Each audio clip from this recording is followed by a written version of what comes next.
Hey everyone, welcome back to Networking Unleashed, Building Profitable Connections. I'm your host, Michael Forman, and today we're diving into something every entrepreneur, coach, and consultant needs to hear: how to take control of your message, your platform, and your profits. My guest today is on a mission to help business owners escape the content hamster wheel, the grind of posting nonstop, but feeling like nobody's really listening. Here's the creator of the Own Your Media framework, a system that shows you how to magnetically attract your ideal clients and build media assets you actually own, not rent from an algorithm. If you've ever felt invisible online or wondered why your message isn't sticking, you're about to find out how to change that for good. So let's jump in. I'd like to introduce today Prosper. I'm not going to try his last name because I'm going to butcher it. All right. But I would like to welcome Prosper to my podcast and just listen, we're old buddies. I was on his podcast. We've had a very good relationship, and I can't wait to get this podcast started. So, Prosper, welcome.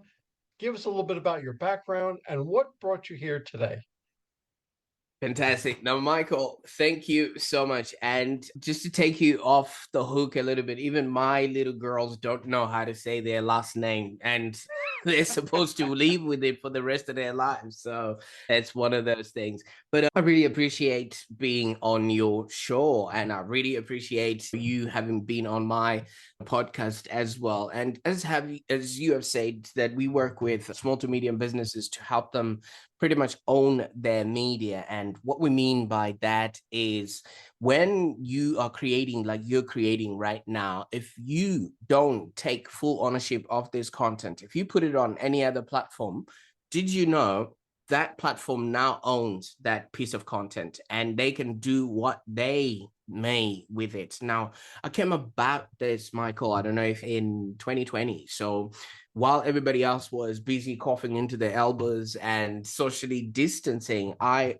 actually lost control of my Facebook. I won't go into the details of what happened, but up until now, I still feel like that was something to do with Facebook itself, because I didn't get that 2FA notification that somebody had hacked from the outside. So we tried to retrieve the account, but to no avail. So I completely lost that account. But to give you context as to what I had put in there. So it maybe say 7 or so years prior to that, I just arrived in Australia.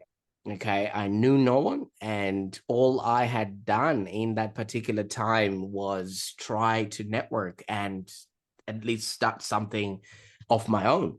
And during that time, I used Facebook as my hub. So I'd created groups, I was doing Facebook Lives, I had a very good following, all right, in that particular time. So to just have all of that taken away from you with no recourse, no explanation, nothing, it just put me on a very low mode. So I thought all I had built had been lost. But then as time went on, I started creating a podcast where I just thought, you know what, maybe this could be a different way of getting people to tune in. And while I was doing that, I would create it like we're doing right now, recording on Zoom, and make sure that I saved the files and then distributed it to different other places. So with that in mind, now it really dawned on me that yes, you can create just like anybody else, but if you protect your assets, all right, and then choose what platform to distribute to them, you might be banned from a social media platform because the algorithm has changed, or they just don't like what you're talking about. And that happens to a lot of people. You are not starting from scratch. All right. So I then went on a journey and I proved the concept for myself, where I've built the podcast that you've been on. And I think we've got over 2,000 episodes where I'm speaking to coaches, consultants. And you can imagine with that massive body of work, if all of that just gets wiped off any platform, that will devastate anyone. So now I'm helping people like yourself and other people that are out there creating, because every piece of content that you create becomes an asset and you can reuse it again so that you don't consistently have to be repeating yourself. And if you now have that confidence, it grows your, first of all, competence, and then it also grows your credibility in the marketplace because you've got this massive body of work that you've created. And this is not just in business. I don't know if you've also seen or heard how Taylor Swift has actually become the biggest pop star, is because she owns the rights to her content. All right. So in the music world, if you're a pop star or whatever it is, there's layers to who owns the lyrics, who owns the sound. You might just be the worker who does the shows, all right, because of your character. And that's the same around most of the things that we do. So when you really step back and then look at what am I creating and do I want this to last forever, then it will be imperative for you to own your media. And that's the journey I'm on, Michael, to just help people realize that aspect of content creation. That's fantastic. And I was actually given that very advice when I first began. So what I do is I videotape right now through Zoom. I import it into a program called Descript, and I edit it, and I play with it and do it. But then that's where it sits, and I put it on my website. I put it on YouTube, Apple, Spotify, all that stuff. But I have all the original stuff, and I decide where it goes. So I know exactly what you're talking about, and hopefully I can thwart anybody that wants to take it over, but I don't know. Okay, so let me dive into some questions I have picked out for you. Most business owners think more content equals more visibility. You say that actually keeps them invisible. What's the biggest misunderstanding entrepreneurs have about visibility today? Oh, absolutely. And I think that's the biggest misconception, because a lot of gurus out there tout or sell visibility as in be everywhere, be on YouTube, be on Spotify, be on Facebook, be on Threads or whatever, Blue Sky, be on Truth Social or X, even, or is it Twitter or whatever it is. That literally is just spreading yourself too thin. All right. So you need to figure out, as a business owner, who are you? Who needs to know about you? And where are they positioned on the market, on the internet? That way you can actually start building that one particular spot where people can come and go, and they will still know they will find you somewhere. Because the whole thing about the internet is you're not the only person that's out there. All right. If I would have thought I'm the only person that has a podcast, now I'm in your world and I'm like, oh, wait a minute. This is a whole different ecosystem in and of itself. And there I was thinking I was the only one that was doing this sort of thing. All right. So that is how the market is situated. People are everywhere. They're busy trying to leave. They're busy trying to figure out their health, wealth, their relationships. So they're listening to so many different people. And if you're scattered everywhere else, then you lose the strength of people knowing where exactly to find you, because they'll be like, it's that guy that talks about, anyway, I'll figure it out. But if people know, okay, if I go on YouTube and I type in maybe 2, 3, or 4, 5 different keywords, somehow, somewhere, the algorithm will lead me to them, because your customers don't want to expend any energy or burn calories trying to find your content. You have to make sure you are the person that figures it out for them and make it easy for your content to be consumed. All right. So let's put it in nature. A flower doesn't go about chasing bees so that it can be pollinated. It just stays there and blooms, and then the bees come and go up until the process is done. So you be that flower that stays put, keep being bright so that bees can see you from a mile away. And then when they come, get the honey, the nectar that you have created, which is in this case, your content, your whatever it is that you're helping them with, and be valuable to them. All right, because people come to the internet to get information, and if you're not helping them in any shape or form, you can be that flower that withers. All right, so you want to make sure that while you're staying put, you're obviously really creating a moat around yourself so that people will always be able to know where to find you.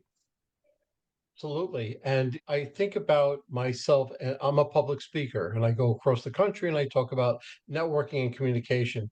I have one or two mentors that said, look, Mike, pick a lane.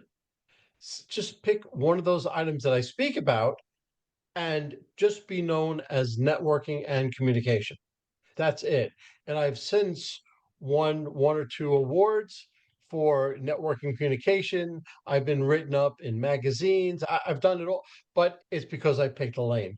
And what you're saying is so crucial and so correct that anybody else listening to this, if you're that general, don't be general. Just pick a lane and go with it and stay with it and learn all about it so everybody can learn from you and everybody will be happy.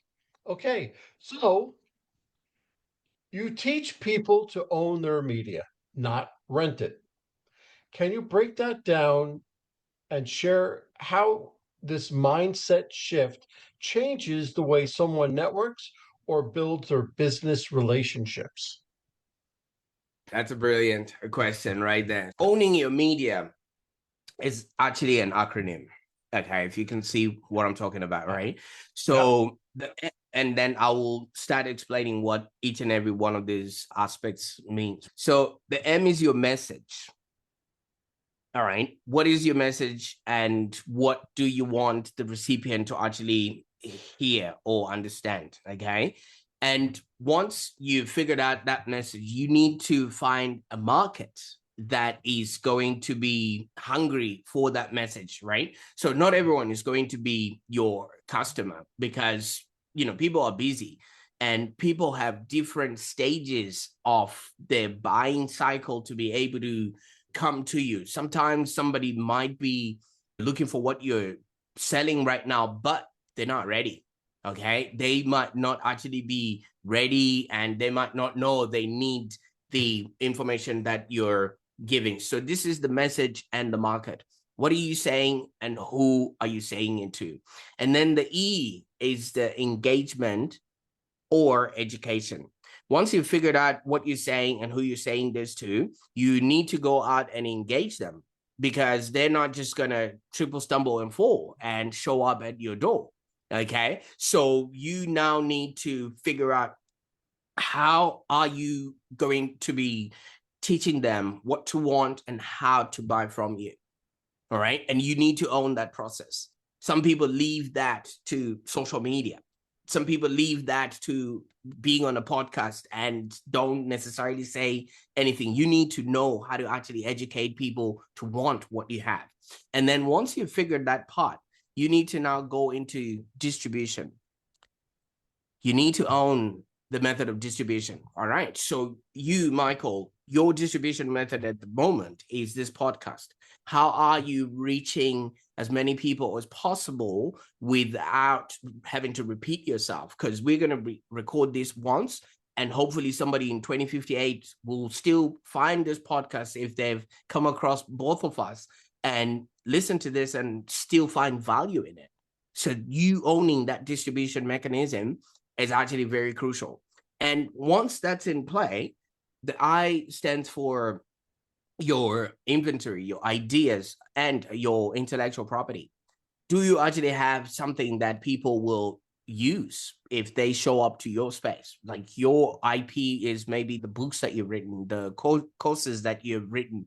It's well and truly good to have a message, well and truly good to educate people on them, but how do they implement that in their life? What is the ways that they can utilize this so that it makes sense to them?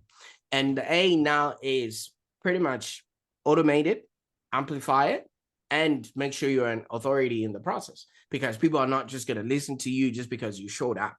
All right. Just because you've got a podcast, people are not going to listen to you. They're going to want to see some sort of a track record. They're going to want to see some sort of you sticking with it. But for you to do that, there needs to be some play in automation. I love the automation that you've got getting me to the show. Okay, obviously, maybe you are doing all of that behind the scenes, but we're in so many different time zones. You set it up in such a way that people just receive the messaging and it works, and then people show up. We create what we're creating, and then the automation takes place after that. All right, because so many people would have wanted to have a meeting before now so that we arrange dates, and then we have another meeting so that we pre-arrange what we're going to talk about. But your whole process is just, here's a link, figure it out, and then we're here right now. So throughout all of those 5 sort of processes, we really help people harness all those particular aspects so that they don't do random acts of marketing thinking that is what needs to be done. All right. So a lot of people come undone because they haven't figured out their message. They haven't even educated people on what to want. They haven't even formulated a distribution mechanism. Are you going to be writing to them video, or is it going to be YouTube? They don't even have some sort of an IP. They just have the strength or the muscle that actually does the thing. Yeah, I'm a speaker. Okay, fine. Then what? All right. And then they haven't figured out how to automate that. So as you know, that is then what we help people have an understanding of. And eventually they have a business that's profitable and enjoyable, which basically means they're no longer depending on the algorithm to help them put out all of this information out there that needs to be put out. It sounds, first of all, it sounds like a beautiful strategic plan. So that because people, I'm sure, they're thinking of all these different aspects and they say, I do this, but then this person does this for me. And oh, this is over here. And what you've done, you brought it all in together. You've made sense out of it. That's the biggest thing. But you did it strategically. And if somebody were to follow what you are saying, they have no choice but to be successful. So what you're doing is so great, and everybody get that book because it has a ton of information, a ton of information. Okay, in your experience, how does controlling your message impact the kind of people and opportunities you attract? Oh, that's a very good question. So usually, and I'll say this again, not everyone is your customer. All right. When you show up online, there's usually people that want to follow you so they can copy you. And because you present a shortcut. All right. So if this video really blows up, there's people that are going to watch it just specifically to see how they can reverse engineer it. All right. And those people are never going to buy from you no matter what. That's just never going to happen because they're not there for that. All right. And you might actually be looking at the numbers and looking at that inflated numbers thinking, oh, wow, okay, there's a lot of people that are watching, but are they the right kind of people with the right kind of pain that are willing and able to then buy from you? So you need to be very strategic in the messaging of how you are positioning yourself. Because when customers are coming to you, they are going through a journey. All right. In their head, is the problem that they're looking to solve very crucial that they can't go a day without having it fixed? Or is it a nice to have? Or is it, oh, I didn't know I had that problem. Now let me go and investigate. So your goal and your job is to ensure that you're educating your audience in such a way that it's relevant to the stage at which they are in the buying journey. So as the person that is doing this service, you need to map out what that journey is, and you need to be able to direct it in a way that you own and you control. Because if you leave it up to the algorithm, is only going to be giving people things that are sensational or things that are they think is important or things that will never help you put your message together. The reason why this is important is it takes about 13 to about 18 touch points for somebody to actually hear your message. And in that 18 to touch points, it's not 18 posts that are strategically placed together. No, it's maybe they watched you, read you, listened to you, heard about you from somebody else, and maybe self-validated themselves to say, you know what, I've heard this being said, now I'm seeing it in real life, and then they remember where that came from. But like we said earlier on, you still need to be that flower that people can come back to.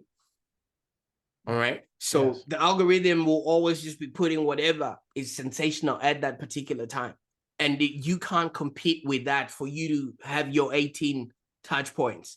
So that's why you need to make sure that you've got that information in such a way that people can follow through. It's easy and they can pick up from where they left off from. You say 13 to 18 touch points. And when I go out and speak or do workshops, I always say 12 to 17.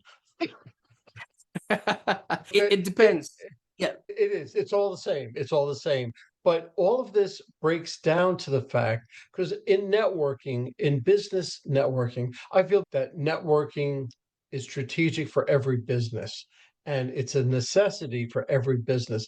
Everyone has to network, however they choose to do it, but they have to network in order to get their business out there. And there it comes into the fact of know you, like you, trust you, then they'll do business with you. And what you're talking about is the end result, is that trust factor. Everybody knows you. They know good, bad, or indifferent. And you narrow the field down by saying everybody like you. So everybody knows you, likes you. Okay, that's good. But now do they trust you? Because they're not going to do business with you unless they trust you. And let me tell you, you expanded on the point so greatly. I'm not going to go into that because you did so much of a better job than I would have. But breaking it down just to a simple point, you've got to have that trust factor. And then you can move on to everything. But definitely own that media, MEDIA. And I keep saying the word media, but it means everything you said. Okay. This is your podcast, not mine. So let me go on. Many entrepreneurs are great at what they do, but struggle to communicate it. That's where I come in. What's the first step to crafting a message that magnetically pulls in the right audience instead of repelling them with noise? See, when it comes to message, your message is basically who you are and what is it that you can do in the world. That literally becomes the core part of the message. And then the person now needs to figure out, while I have this person in front of me, do they understand my problem? All right. And do they understand it enough to be able to solve it? Because if you can articulate somebody else's problem better than they can, they automatically assume you have the solution for that. And there needs to be somewhat of a track record that this is what I do, and this is who I do it for, and this is exactly how you can get it from me. All right. So in order for you to really be able to have a message that aligns with the audience, there's a question that I usually, I think this came from Frank Kern. He mentioned something like, what do you want people to pick up the phone and call you for?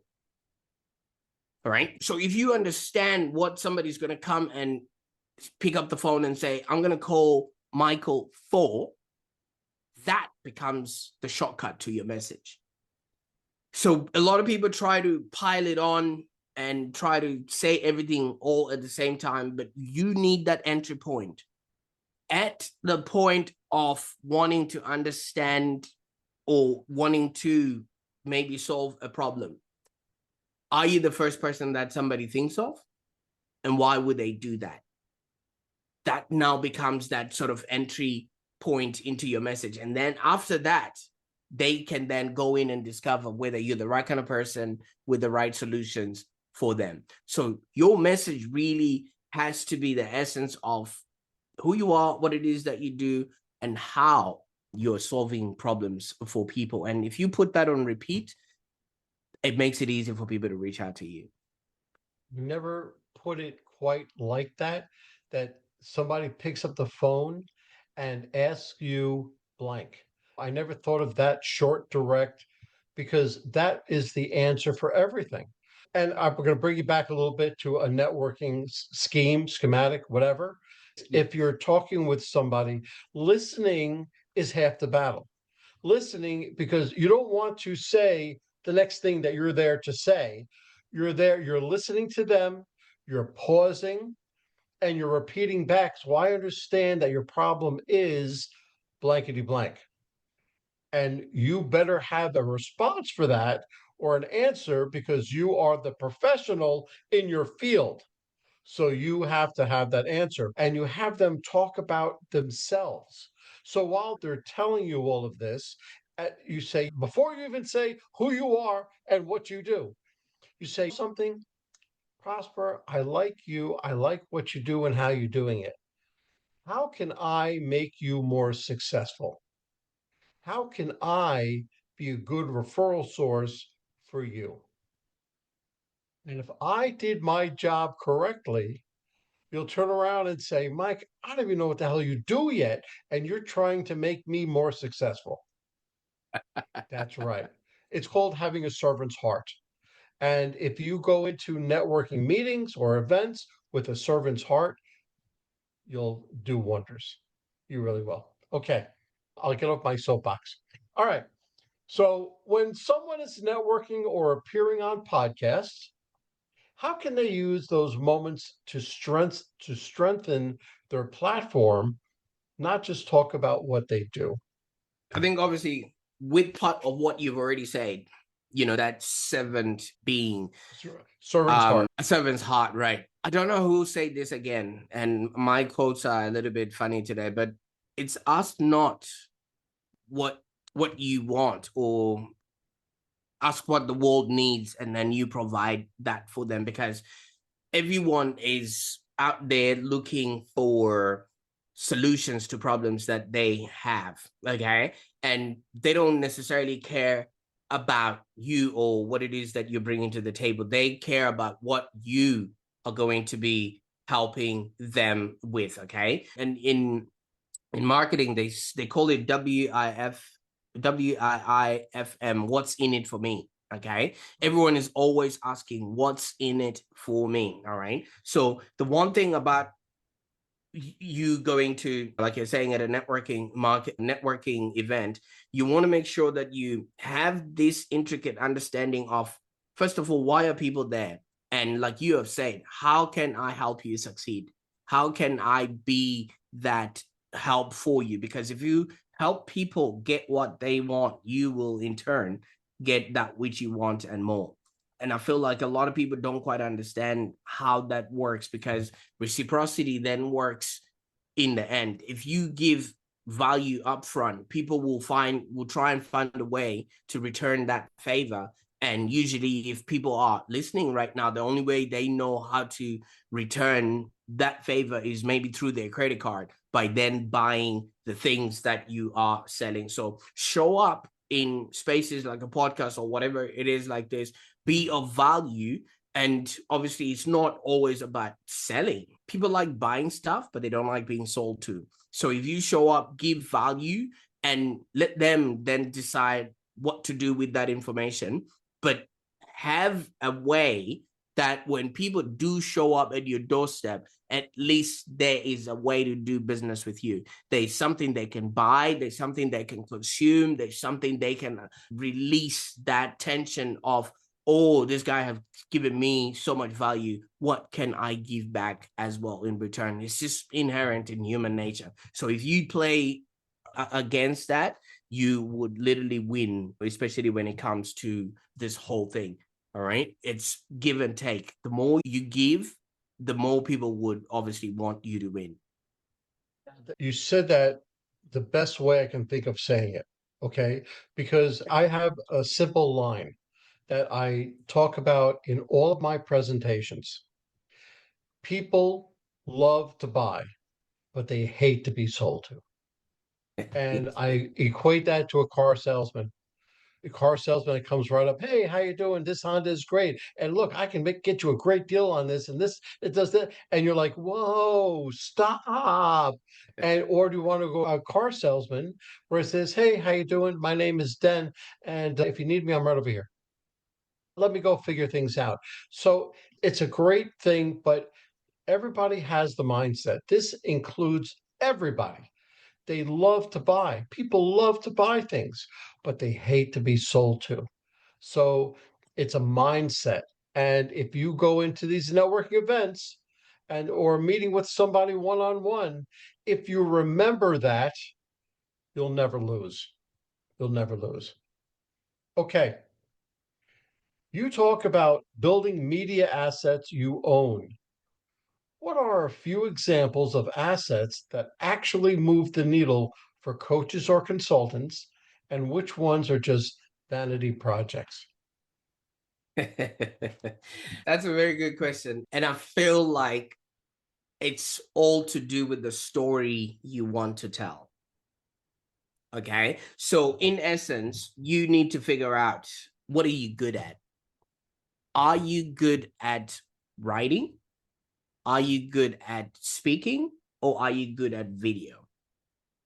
Because once you figure out what you're good at, then you want to work to your strengths. If you're good at video, then you want to start creating video assets, which then become the staple of how you show up in the world. If you're good at writing, you want to be creating newsletters, blogs, articles, which then show your strength, all right, into the marketplace. Because the market is not going to wait until you've got it figured out. If somebody watches this video right now, this is it for them. And if we don't sell it to them, that's it. Grand opening, grand closing. So once you know what you're good at, which some people are good at talking, and if you put out a podcast and it becomes a regular thing, you can then redistribute that podcast, or you can reformulate that podcast into other formats. All right. You can convert that podcast. There's tools now where you can convert it into a blog. You can convert it into a newsletter. You can convert it into shorts or whatever it is that you can then utilize. And from there, those derivatives that you have repurposed that content, you can then start to pick and choose which ones are actually doing well, because they're all stemming from your biggest strength. Those that are working, you keep. Those that are not working, you ditch.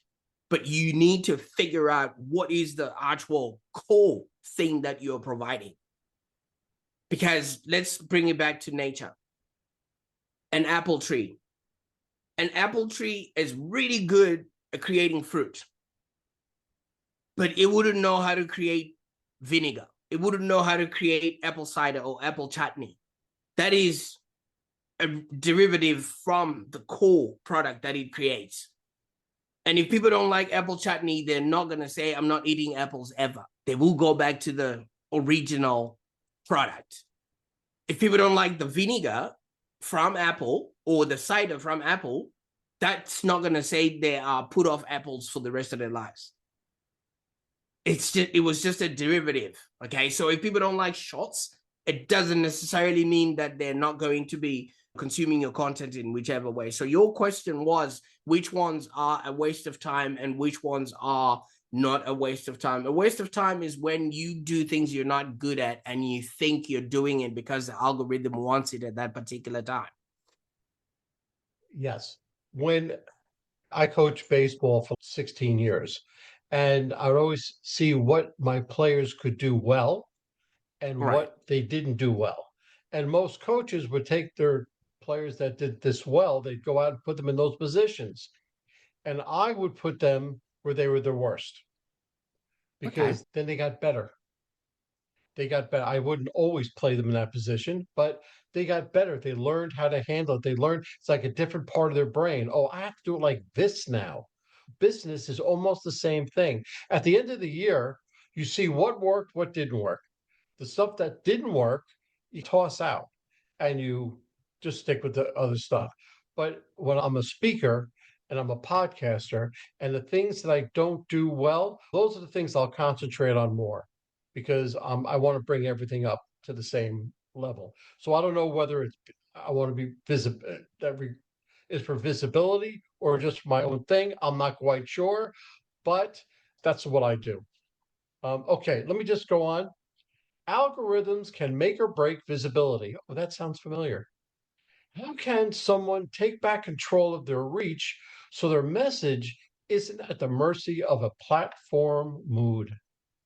That is the story and the mission that we grapple with at headquarters every single day, because we wake up and the algorithm has changed. All right, so let me really talk about significant algorithm changes that are happening at this particular moment. Okay, so in the past 5 years or so, people have been going to Google as the go-to place to enter the internet, right? So it's the entry point to finding stuff that you're looking for. But now there has been an influx of artificial intelligence, which has literally obliterated the stronghold that Google had. And now Google has had to recalibrate themselves so that they match what the market is responding to at the moment. And now if you even go on Google, they have an AI mode, they have everything. It's just all scrambled in there. And what that means for people that had solely invested in search engine optimization in order to be found on Google, that means all of that has been thrown out of whack. It might come back later on, but right now Google is really in reaction mode because OpenAI has just come in and taken much of the monopoly or the presence that they had. So people that had been relaxing and thinking the algorithm on Google is to their favor because they were appearing on position number one in whatever field they were in, they may be finding an influx in how people are finding them online. And that also happens to all the other places like Facebook or TikTok and things that are of that nature. There is a bigger play with these platforms. All right. Because if all Elon Musk wanted to do was tweet, he could have just downloaded that platform for free like the rest of us. But he went on and paid $48 billion. Now, I don't know what $48 billion looks like, but that's a big investment. Yeah. You know what I mean? So that means he now needs to use that platform to his own advantage, whether you like it or not, whether you coming along or not. He's going to want to recuperate that investment or the investment for other people. And same goes to all the other platforms. All right. When Facebook started, it was friends and family, and then it went wider because they knew if the more people we have, we get the network effect. And along the way, other platforms started coming in like TikTok, and TikTok came in with that 5-second video. And all of a sudden, that's how all the platforms now react. So at the end of the day, if you haven't created your content in such a way that people will find you when they do, because the algorithm is just going to keep algorithm, if that's even a word, just changing to morph to what's happening currently and what the stakeholders or the investors want or are willing to have out of the platform, because these are businesses at the end of the day. Are they being profitable? So if being profitable is much more important to them, then they're obviously going to favor their profits more than you showing up to your audience. And we don't know what's happening in the boardroom. So while the algorithm is trying to figure itself out, you stay consistent. Your people will find you. The right kind of people with the right kind of pain will eventually be the ones that show up at your doorstep, because they too are getting tired. Absolutely. But AI is a tool that you should use. It's a tool in your tool belt. belt. It's one item of many that you should use. I work with a guy who does AI, and he said, how many people use ChatGPT today? He said, 8 million people. He said, how many people used it 2 years ago? He said, less than a million. He said, so it's increased dramatically. And in 2 years, who knows where it's going to go? So AI is here and it's now. So don't disregard it. Use it, but use it smartly. And use it as a quill, as you said, your arrow, and you will be able to do wonders with it. But it's amazing at the things that, because I always say garbage in, garbage out. If you use ChatGPT and you put garbage into it, you're going to get garbage out. If you think about what you want to put into it, then it'll give you some good answers and you can do something else with it. It's like it'll give you that start, but you have to finish it maybe with something else. So that's all. Okay. Networking often feels transactional online. How does a strong owned media presence help people build real relationships instead of chasing likes or followers? Great stuff. And I really like that question because the transactional effect comes because all these platforms, in order for them to function, they are other tools behind the scenes that we are using that we are actually paying in order to show up. And I don't think a lot of people that are not in business actually understand that. For you to run this podcast, you spoke about a few tools that you're using, the Zoom and everything else. There's fees that goes into this. And if you would look at how we run our agency, it would maybe cost me $10,000 every single month to open that door. And not only that's just in the software.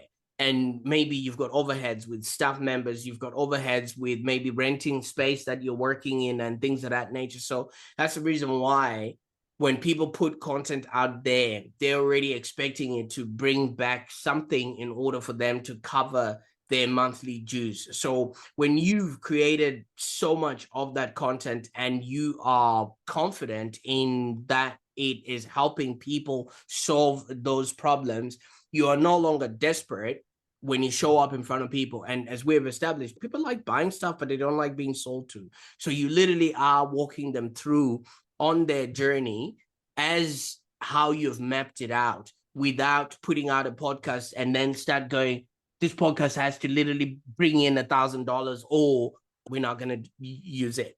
All right. And then there's also another thing that happens where these platforms allow you to reach your audience. And by reaching your audience, you would need to pay to play. All right. So many people take that option because it sounds easy. All right. It's low hanging fruit. Okay. If I give you, Mr. Facebook, $100, you mean you will reach out to 1,000 people for me? Easy done. All right. And so many people would take that option because it's easy to do. But in order for that $100 to get a return on your ad spend, a lot of people will then want to sell something or put whatever tripwires at the end of any offer. And it just really doesn't create a good experience for those people that just want information. So my advice is you inoculate your need to sell by being abundant. All right. And once you figure out what your actual message is, try as many different options of saying it. All right. In so many different formats and in so many different avenues.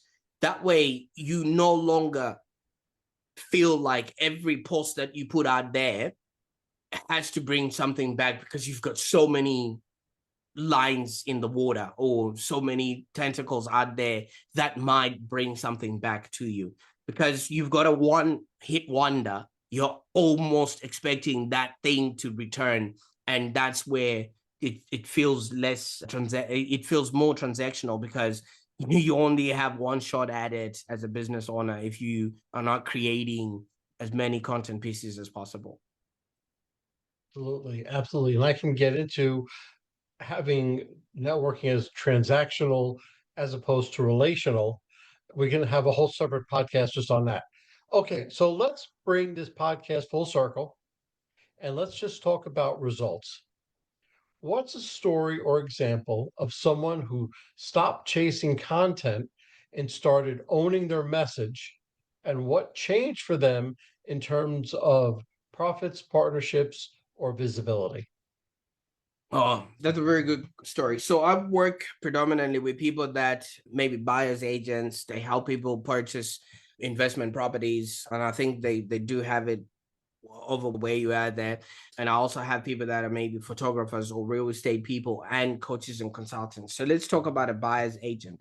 In my world or in Australia here, every person that's about to buy a house usually goes by themselves, but it's the biggest transaction that they need to encounter in their life. And then the people that are selling their house are usually represented by a real estate agent who is wanting to sell the house. So there was that discrepancy. And lately, there's now an influx of people that are moving from the seller side to the buyer side.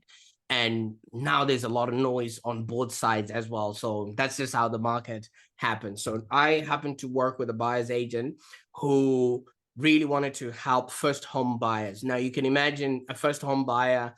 There's very little information. They're holding on to whatever savings that they have. They don't want to make a mistake when it comes to making that purchase, because that will be a fatal mistake. The buyer's agent came to me, and then we were like, so what is the difference that you bring to the marketplace? You're still just going to be selling a house to somebody who's vulnerable. But the thing that he had a lot of was he had an educational heart. Like you have said, he was a servant Servant's heart. service heart. So with that, we then started looking at how or what are the steps that somebody takes in order to be in front of the right seller without feeling like they are inadequate or they're at an auction. And we broke down the steps, and then we started writing blogs around that. That's for the buyer's agent who was my client. We started writing blogs about that, and then those blogs, we then combined them into a book. And now he's got a 10-step process that he gives out to his people that are on the way to start buying a house. What that has done for him now is, you know what it's like. If you've got a book, you can literally be asked to speak. If you've got a book, you can literally be asked to be on podcasts. He now has a content piece that speaks for him before he shows up. Whereas all the other buyers agents are talking about interest rates, or, hey, there's a new house there, do you want to buy it, or whatever it is. But he takes his clients on a journey, no matter how long it takes for them. And he really holds their hand literally by having created that book. Now he owns his media. The blogs that he was writing are now in a book that now lasts forever. He doesn't just have to put out a post every single day he wants to look for a customer. He gives out his book as his business card in front of any networking event. From that, he's created a podcast which keeps the book alive.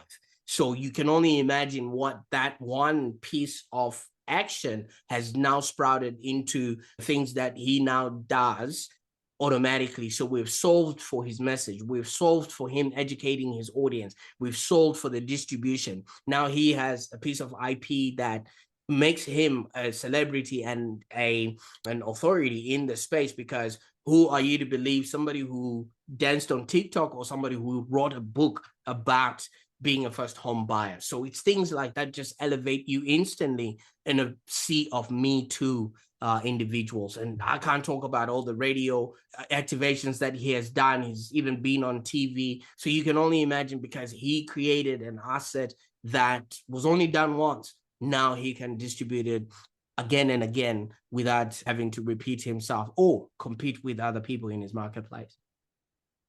Absolutely. And that brings to the table authenticity, right? He's authentic. He's told you all about himself. He wanted to find out the problems of his people, and he's there to solve their problems, not telling everybody, oh, I was on this radio or in that newspaper or this or that. He's solving their problems in a way that they understand. And I think that's the level in which they have to do it. Prosper, I have to tell you, this was a very quick hour because we were on for about an hour. If somebody wanted to get hold of you, how would they get hold of you? Thank you so much. And I really appreciate having me on the show. So as we've been talking about owning a media, I am giving this book out for free to whoever wants it. All you have to do is just tell me where to ship it to. All right. So if you look up Own Your Media on Amazon, you'll probably be able to buy for $20 or whatever it is. But if you just pay me $10 for shipping, I'll send this book to you. So if you go on to ownyourmedia.com.au, you'll be able to find the instructions of giving me your address, and I'll definitely send a copy of this to whoever is willing. Fantastic. And that's how you take control of your message and your profits by owning your media instead of letting the algorithm own you. Big thanks to my guest for bringing the heat today. In this episode, you got thinking about how you show up and connect, share it with someone who needs to hear it, and make sure you're subscribed so you don't miss what's next on Networking Unleashed, building profitable connections. Until next time, remember, visibility isn't about volume, it's about clarity, connection, and control. And with that, I say, have a good night. Good Thank you night, so much. Prosper. Well, hold on, folks. Don't go anywhere. Let's hear from our sponsors. David Neal, co-founder, Revved Up Kids. Revved Up Kids is on a mission to protect children and teens from sexual abuse, exploitation, and trafficking. They provide prevention training programs for children, teens, and adults. To learn more, go to revvedupkids.org. Henry Kaplan, Century 21. When it comes to making the biggest financial decision of your life, leave it in the hands of a proven professional, Henry Kaplan. Henry is a global real estate agent with Century 21, celebrating his 41st year in business. No matter where you're moving, Henry has the right connections for you. You can contact Henry at 561 427 4888. A wrap, folks. A huge thank you to our guest for sharing such incredible insights today. And of course, a big shout out to you, our amazing listeners, for tuning in and spending your time with us. If you're interested in my digital courses, being coached, or having me come and talk to your company, just go to Michael and fill out the request form. Remember, networking isn't about being perfect, it's about being present. So take what you've learned today, get out there, and make some meaningful connections. If you've enjoyed this episode, please don't forget to subscribe, leave us a review, and share it with someone who could use a little networking inspiration. Let's keep the conversation going. You can find me on Apple, Spotify, Pandora, YouTube, or my website, forman.com/podcasts.